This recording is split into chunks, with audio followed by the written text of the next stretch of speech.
反官商勾結，熊仔也上街。日後我會一如既往，繼續攞住一張凳、一本簿、一支筆，同我嘅管治團隊走入群眾，聽取你哋嘅意見。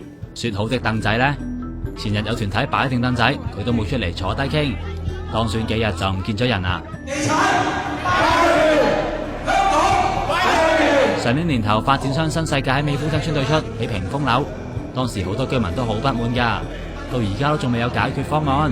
2月頭小巴的士工會見 CY， 美孚居民代表都有去㗎。嗰日我握住佢隻手，我話梁生，我哋想美孚居民想見你，咁佢話好，我應承你同我秘書安排，但係安排咗1個月咧，都安排唔到啦。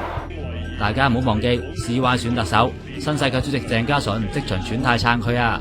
個純官同我哋兩方面邊方面重要啦？咁阿梁振英梗係我擔心啫，佢梗係覺得純官嗰邊重要啲啦，係咪啊？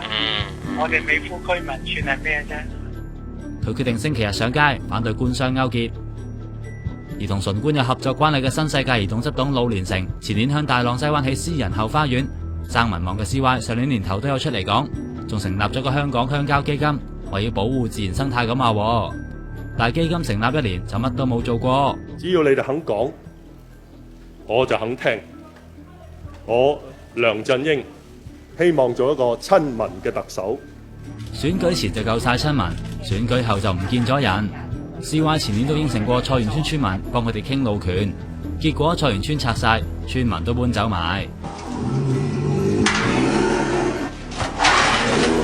除咗小市民，隻熊都係苦主嚟㗎。動物地球之前一直同 CY 講活取熊膽汁嘅問題，CY 仲應承佢哋向人大提案添。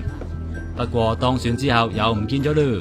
咁呢啲議題喺佢眼中梗係對佢選舉冇幫助，對佢個即係管治亦都冇乜幫助。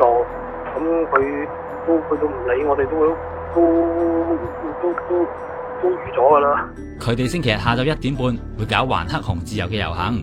至於民陣嘅大遊行就會喺3點開始，由遮打花園行去中聯辦。梁振英先生佢當選之後第2日，佢竟然唔係面向市民，甚至有市民係向佢即係要求請願，佢都唔理會，就直接去中聯辦嗰度謝票。